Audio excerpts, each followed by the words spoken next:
Welcome to the Leader Impact Podcast. We are a community of leaders with a network in over 350 cities around the world dedicated to optimizing our personal, professional, and spiritual lives to have impact. This show is where we have a chance to listen and engage with leaders who are living this out. We love talking with leaders, so if you have any questions, comments, or suggestions to make the show even better, please let us know.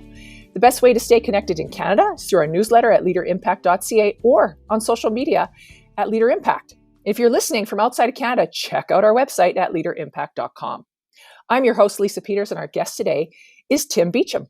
Tim is the Senior Director for Sales Effectiveness at Frontier Communications, the largest pure-play provider of fiber technology and services in the United States. His team accelerates sales performance through coaching, training, and AI-driven innovation. Tim began his career in full-time ministry, but quickly realized that God's calling for him extended beyond the local church into the marketplace. As he's pursued this path, he has seen God's hand guiding his work and producing lasting impact, confirming his true calling to lead, mentor, and develop people in business. Known for his optimism, decisiveness, and ability to build positive team cultures, he brings enthusiasm to every challenge. He's been an active member of the Leader Impact community for 5 years, helping establish the North Texas cohort and recently hosting the U.S. Leader Impact season kickoff in Chicago. Tim's wife, family with 4 daughters, is based in North Texas, and he's a raving fan of trekking the Canadian Rockies, scuba diving, and spending time with his daughters. Welcome to the show, Tim. Lisa, thank you so much. It's great to be able to spend a few minutes with you. Well, I love you even more that you're a fan of trekking, actually raving fan of trekking the Canadian Rockies. You know, some of our fondest memories with our family, and we've done this for a number of years, and it's typically in November. A few years ago, we decided, hey, third week of November, those of you who are familiar, the United States, we have our Thanksgiving at that time. And we decided, hey, we're going to go up not only in the summer to Alberta and do hiking and water rapids and all that during the summer, but in the winter, go up there in Lake Louise and Canmore and Banff, et cetera, and do some winter hiking, which is completely different, as you know. But a little funny story, we learned quickly that the U.S. Thanksgiving is not the Canada Thanksgiving. Oh. And so the challenge was to find turkey on Thanksgiving Day, which we were not successful and still have not been for a number of years unless we go to a restaurant. And so we've settled for turducken. For our Thanksgiving meal. But we love coming up to Canada, and we'll continue to do so in years to come. Oh, well, we love having you. Excellent. All right. Well, we're going to begin our podcast, and we love hearing about your professional story and how did you get from where you are to where you are today.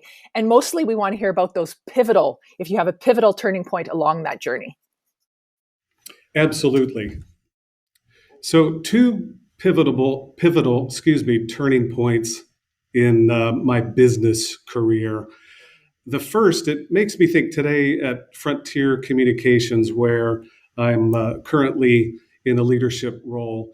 When new hires come on board, the first thing that we communicate with them on their first day is impact begins today. Impact begins today. And they usually look up, they're trying to process a lot of information. And we share with them, it begins today, not in 4 weeks, not in 2 weeks, not in 3 days. In fact, today, on your first day, you will start prospecting and talking to strangers. And impact doesn't have to be in the spotlight either. No one needs to know how many hours you work as far as over the weekend, late into the evening, but the focus is on the impact. And we share this with them to show them that we believe in them. And we've seen over and over again that growth follows belief. And so that makes me think of my first day as a salesperson. I actually was here downtown Dallas a number of years ago. I had never been in sales and got there early. I'd never been downtown Dallas. We lived in a suburb. And I walked into the office. It was dark. I saw a light in the back of the office and went to the back, and it was the break room. And I turned the corner, had my notepad, and there was a gentleman that was actually laying on the table in the break room, relaxing, which was, I thought, strange. And he sat up, red-eyed, little cloudy, looked like he had had a fulfilling weekend, a busy weekend. And he hollered at me and said, who are you? And that was my welcome into sales, my first day. Lo and behold, he was the top salesperson at that location. Oh, See, what's highly unusual about this is the week prior to that, I was in full-time ministry at a church. And so imagine going from 3 years of ministry, visiting people in hospitals, leading education programs, music, and suddenly downtown Dallas in a business environment. And that was the warm welcome. There's an individual, Larry Carter, that believed in me. I had to step down from that church because the senior pastor at that time, unfortunately, had been unfaithful in his personal life, and I couldn't remain at that church in that environment. So that started the beginning of a sales career. Larry hired me, he believed in me, and over the next 25 plus years, the career took off from a business perspective. And one of the things that I learned quickly was that my calling wasn't just to have an impact for those that are going to church, but an impact in the business world, to be highly successful, have an impact on new hires, sales leaders. And it makes me think of that passage in Matthew that talks about if you're faithful with few, you'll be ruler over many. And so in the business environment, I realized even in the downtimes that God was still using me to have an impact on other people. That's the first key turning point. Fast forward 25 years, COVID, and looking up and realizing restructuring in the organization. I had been in leadership roles, national accounts, regional director, national director, and suddenly unemployed. And so when I found this out, I shared with my wife, Sharon, and she was elated and wanted to high five. And this is the best thing that could happen to you. Great opportunity. What God might have for you next. To me, I was crushed, Lisa. And that sense of emptiness. And within 24 hours, to be taking down the plaques and all the memories and all the quotas that our teams had hit, the successful results, and quickly realized that within 24 hours, chasing success really came up empty.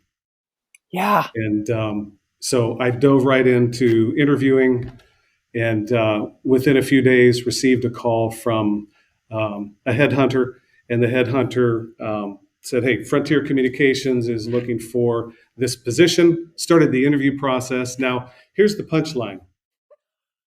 Going through this whole process, several interviews, and they communicated with me and said, "We're going to frame up an opportunity for you, an offer, and we're going to go ahead and send that to you within the next couple of days." And within a couple of days, I received an email, and the email said, "We want to thank you for your interest in Frontier, and we've decided to go a different direction." And again, just crushed, thinking I did everything right. And I got to that point to say, "Lord, if Frontier is not the company for me to be at, I trust you." I released that. Yeah. At the same time, I thought in 2 Timothy, it says, God has not given us a spirit of fear, but power, love, and a sound mind. So I called them back and reached out to our contact, talked with James, said, "James, obviously disappointed. What can I do better?" And James said, "What email? We didn't send you an email." And I read it to him, and he said, "That email was supposed to go to somebody else. In fact, your offer is coming right now." Wow. And so that key turning point was letting go, trusting in God, not having the spirit of fear, being confident as a business person, and reaching out, standing up, being firm. God had a different plan. And now the past 5 years have been a remarkable experience here at Frontier. And what if you never made that call? To think of it. And think of friends and folks we come in contact with that we can encourage to be confident and are in a scenario where they think all is lost, and it might just be one step that they need to take. Yeah. Wow. Great stories. I want to go back to the first one. Mhm. When you show up at the office, your first job, sales job, and the guy's laying on the table, and because I'm waiting for your pivotal moment, and I'm thinking it's from ministry to a job, because many people think, to be Christian, I have to have a Christian job or something. Well, no, we are marketplace leaders. So here you are, marketplace leader. And I think, did you kind of feel this moment? Is God calling me to minister this man? Like, here he is, right? He's Yes. First, I was thinking, oh my goodness, what have I got myself right. into? Yeah, my head's spinning. Am I going to be able to do this? And once again, I'm thankful for Larry's belief in me that, hey, you are a salesperson, you can do this. But yes, there was that sense of confusion. When we all get off center, our head starts to, it happens to all of us.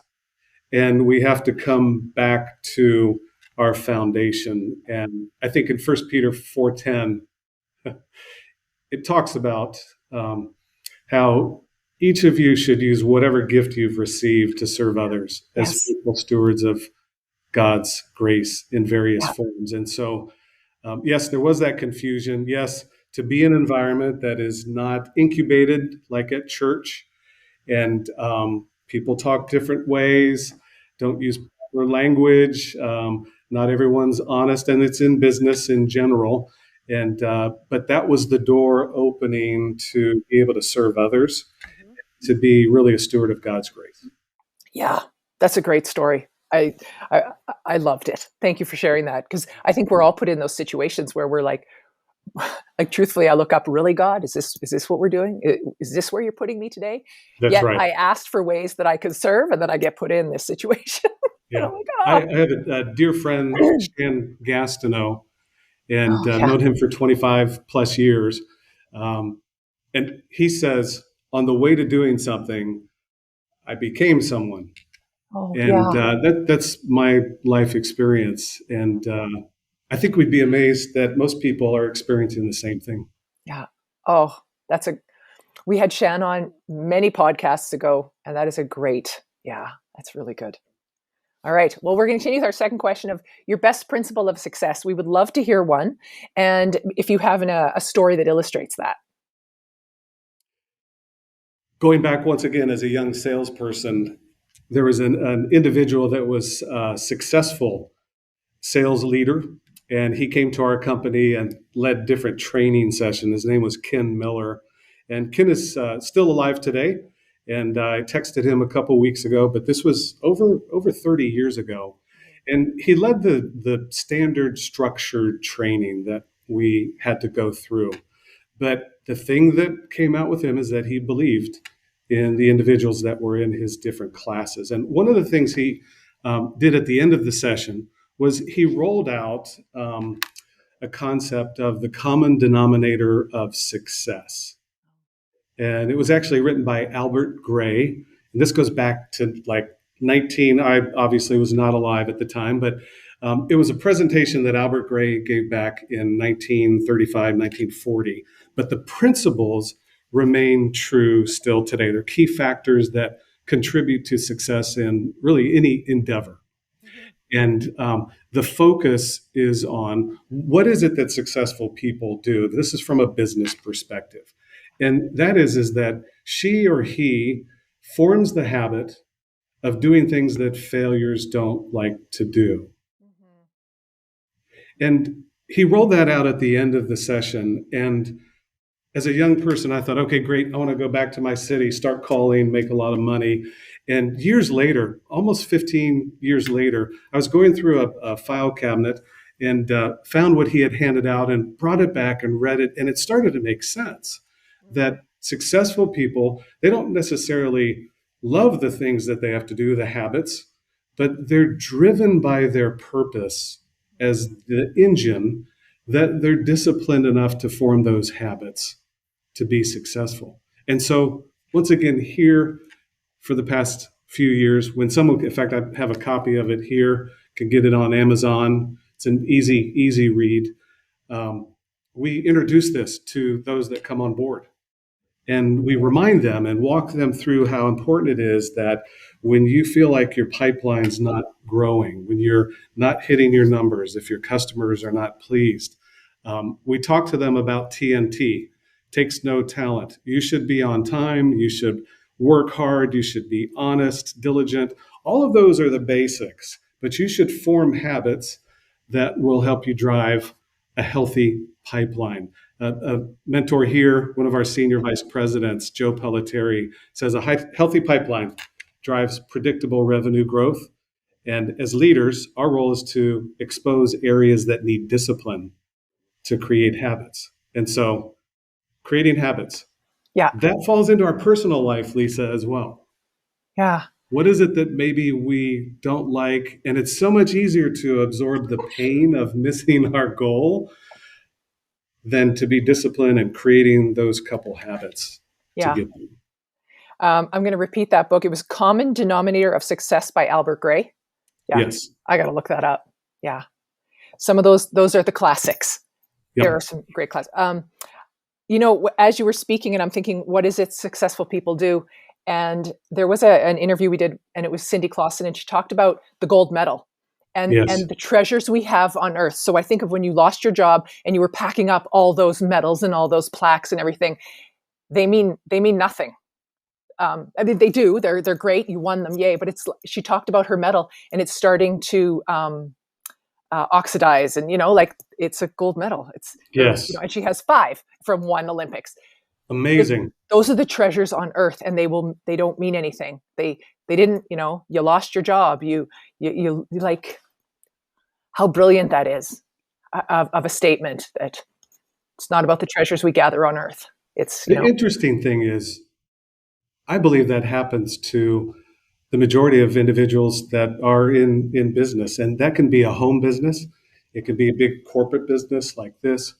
But the interesting thing is, if you've made an impact on other individuals, that comes back to you. Mm-hmm. A lot of times it's years later when individuals come up to you and say, Lisa, that podcast from 2022 with Ryan Walters, that made an impact on my life. It did with me, listening to it, 3-4 years ago. Remember listening to that about hunger, and made an impact in my life. But it's not the trophies, certificates, it's the impact we had on other people. Yeah. I'm currently preparing a keynote on the ripple of one person.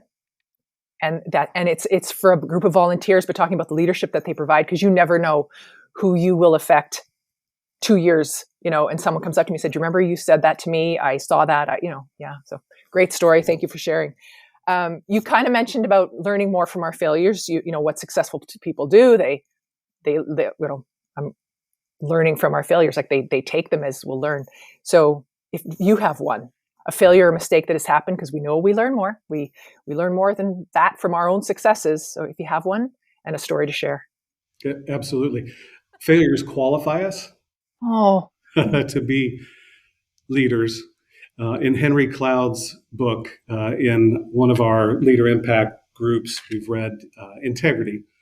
And in there, he talks about coaching some young gentlemen, some brothers, and coaches them on as they're entering into life, going off to college, and talks about 3 things. You need to be exceptional in your trade, what you do, full of integrity, and then also building alliances across the business and outside of the business. If we slip in any of those areas, it can definitely impact our outcome. Exceptional in trade, meaning staying disciplined, studying, being the best every day, not resting on our laurels when we need to be the best that we can.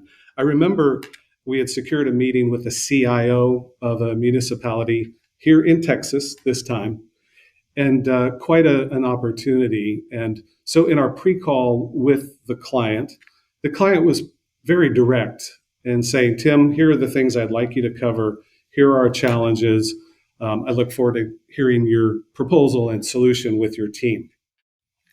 And I, at the time, was doing very well, a little cocky, and we didn't prepare as we should. And we did a little bit of pre-call planning, but went into the meeting sort of winging it, didn't have an agenda, and it went south quickly. And Bernie was retired military before he had been in this position, and he didn't pull any punches in the meeting, and the meeting did not go well. And I realized man, immediately, who can I point the finger at? The next day, Bernie called me, and I remember specifically him saying, Tim, you can do better than this. Wow. A year later, he finally accepted another meeting. Oh. We were prepared. Yeah. It took a year asking forgiveness, being prepared, me asking forgiveness of the team that, man, I missed the mark in preparation. Yeah. We were able to close the business. Bernie recently sent a picture, a text of grandchild, relationship completely changed now. But that was a tough lesson. That was a failure. My mom used to say, she was a musician. Life is like a piano. You get out of it depends on what you get out of it depends on how you play it. And that one was not played well. Yeah. So I have to ask, in that year that you were, reflecting, what did you do anything for the client in that year? Did you, send reports and say, hey, I thought of you? Did you think of the client in the year? Did you share? I don't know. We did. We continued to follow up, continued to share with the client about our expansion in that area. This municipality is a sizable municipality next to a very large university, a very prominent university. And so we knew the ramifications of the ripple effect, that word travels, that if there's a poor proposal, to be cautious, that would spread with other clientele. Making efforts to go and try to meet in person, sending follow-ups. A couple times during the year, the client needed help on some other items, and to respond quickly, be on top of the game, not ask for anything. It was too early, and to be patient. Yeah.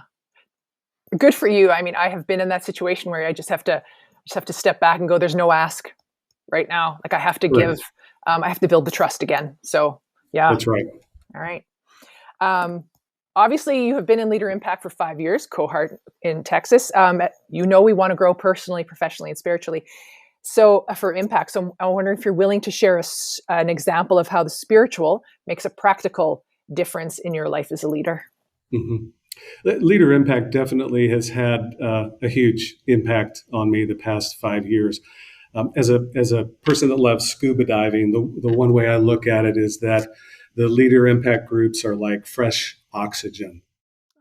And I don't know if you know, number one rule in scuba diving. Do you happen to know what the number one rule is in scuba diving? No. Okay. Get oxygen? You probably shouldn't. Yeah. Never hold your breath. Okay.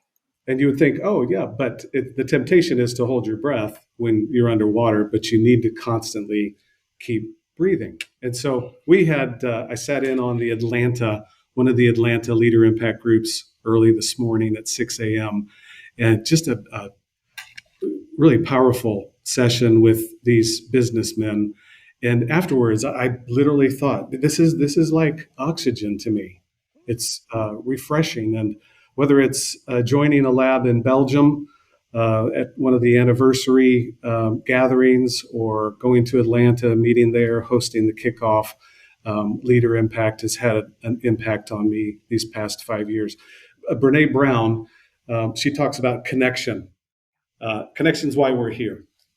And we read this book in one of the groups as well, that it gives us purpose and meaning. So from a spiritual perspective, to answer your question, as leaders, we have to remember that the team we lead takes on the identity of the leader.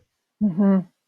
And I learned that from a good friend, Greg Vernovich. He's an expeditioneer, takes folks on these big, massive hikes, has done Everest. And he shared that recently in one of our groups. And I thought, that is so true, that in John 8, Jesus talks about, hey, I'm the light of the world.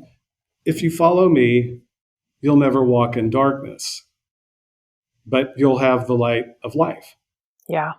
And so, yes, we have to be on top of our business principles. We have to be punctual. We have to lead with confidence and integrity. But from a spiritual perspective, if we are following God and his principles, we won't walk in darkness. We'll have clarity. We'll have confidence. His light will shine through us, and we'll never be alone. Leadership is lonely, as you know, Lisa. And with him there by our side with us, it makes a world of difference. Yeah. Great comment this morning. I was just in our Leader Impact, and we're taking John Maxwell's book, The 360-Degree Leader. And we talked about modeling behavior. So, part of leading down is like you want them to model so how are you acting? Like to model your own behavior. And it just went through the ideas. It was so good. And our team had some great conversations. We've got some people who are private enterprise, people who are union, people who have faith, people who don't have faith. We are a mixed group. That's right. But I love that. I want to go back to, you said you joined Atlanta group. So did you actually zoom in on another Leader Impact group? Yes. So I was introduced to Leader Impact 5 years ago, going back to Shan Gastineau. I'd known Shan for a number of years, but he had never shared with me about Leader Impact. And when he first shared it with me in 2019, I sort of blew it off. And, we go to church, and I've got work and still chasing success and making an impact on other people. But the next year he shared with me, and I said, well, do you have one or two groups in Atlanta? And I think at the time it was like 11 or 12. And I thought, okay, there's something to this. The integration of professional, personal, and spiritual, and how do we maximize that? And so I thought, hey, let's do this. It was 2020. I was in the interviewing process. COVID had just started. And I thought, I'll go ahead and dial in 6 a.m. and see what this is all about. And it just took off. And just the relationship built with individuals that are managers at bike stores, construction, attorneys. And so I'm still part of that group. There was a year that I transitioned off as we started the Dallas group. We have one that's been meeting here for the last 3 years. And so that was the beginning. And it's worth getting up an hour earlier. Yeah. You have inspired me to check out another group. Yeah. Like I have I run 2 virtual groups. Anyone can, but even inviting other leaders, say, join ours, like come on in. Because the conversations, we do study books, but you can be part of the conversation. So I'm inviting you. We have our Leader Impact Canadians, the summit coming up in Halifax. So May 1st to 2nd, that's or 1st to 3rd, I've registered, got my car rented, I've got my hotel, I'm ready. That's great. Yes. So I'm excited about that, and invite anyone listening to come join us. All right. One of our last questions is about your lasting impact. We know that as dedicated leaders, we want to have a lasting impact. So we're wondering, as you continue to move through your own journey, if you've considered what you want your faith legacy to be when you leave this world. Faith legacy. Good friend Braden Douglas. He's in fact part of our group here in North Texas, and instrumental when we started 3 years ago. In his book, Becoming a Leader of Impact, and this has stuck with me, Lisa, since the first time I read it. He talks about legacy, and that our legacy is the number of people. It's so practical. The number of people that we impact and the length of time that the impact lasts. And when we talk about impact, he also highlights that this is influence of others to perpetually positive behavior. So as I think about legacy, I think, how many people have I been able to impact? Have I taken advantage of moments to impact other people's lives? Yes, business-wise, but also from a personal or spiritual perspective. It's in that moment. Sunday, just 2 days ago, was at the car wash. This is Tim time, drinking a Diet Coke, having a cracker.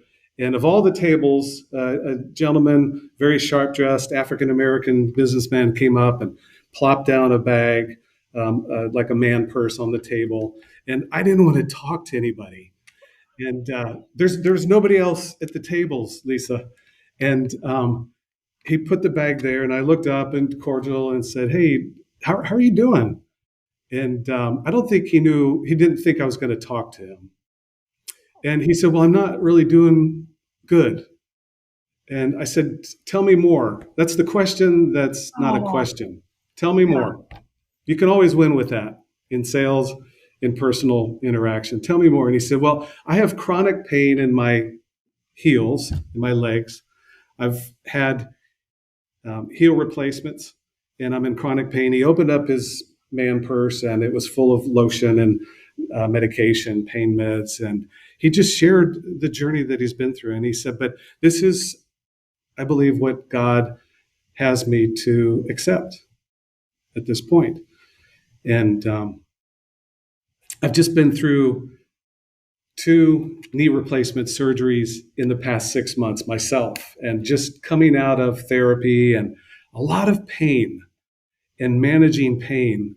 And I was able to look up to him and not tell him that, but just to share with him and say, in Isaiah, it talks about God gives power to the weak and he gives strength to the powerless.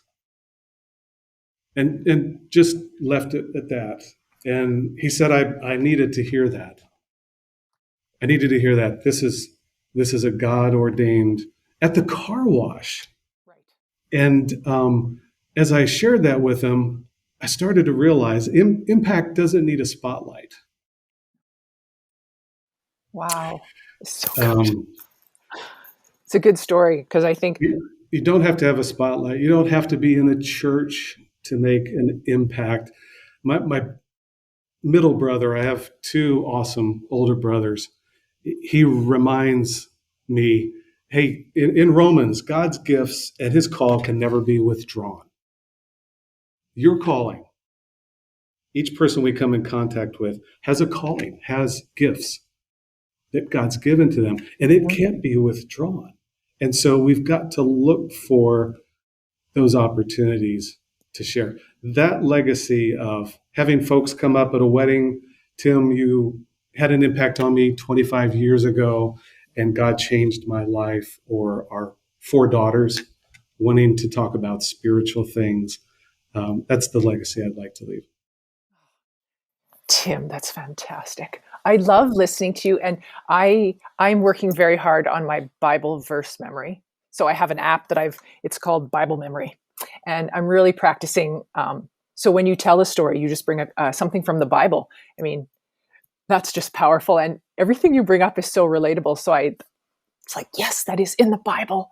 Yeah, That's so right. you've inspired Well, me. and it's intentional. A little secret. Driving into work, I used to be that person, and at times still am, to put on 106.1 or put on different Christian radio stations, et cetera, or talk shows or Air One. But now I'll try to be more disciplined. There's an app called Lectio Oh, 365, and just remarkable, great quality messaging there. Or just put on the scripture, 20 minutes, 45 minutes. And if I don't do that intentionally, then it doesn't become part of who I am. yeah, intentional. Great word. We have to be intentional every morning. I do it. So we had, just going back, we had Braden on our podcast. I think he was number 2, one of our second guests. He was, yeah. Yeah, he is awesome. I've interviewed him a couple times, but we're hoping to bring him back. So Yes. just to, because I knew that he moved down to Dallas, and he is lovely, lovely man. My last question for you, Tim, is what brings you the greatest joy? So there's different levels of joy, but the first one that comes to mind is I'm so impressed with our daughters and our times of laughter. They're adults now. We have a couple grands. We have 2 soon to be arriving, another boy and a girl. But the sense of humor, the wittiness, they love to abuse me and highlight my weaknesses and errors.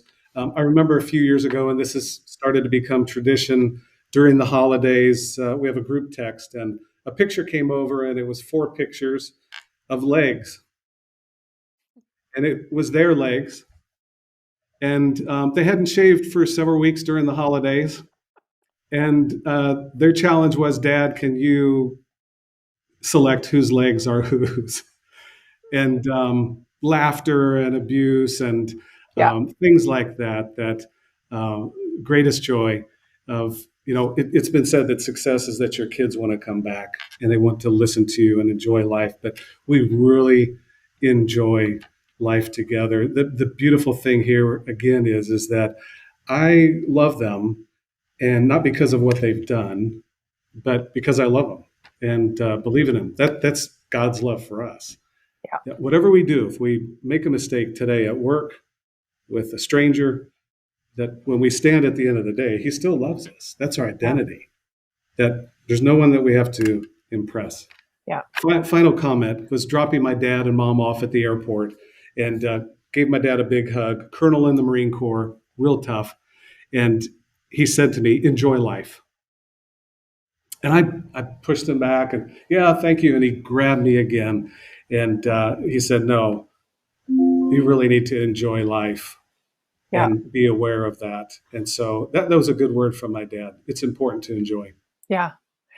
For your daughters, God asks us to love our children. He right. blessed us. He gave them to us. He's asking us to take care of them all on earth. And we had a hockey coach once, and the hockey coach said to us, not in a very beautiful way, "I will coach them. You love them."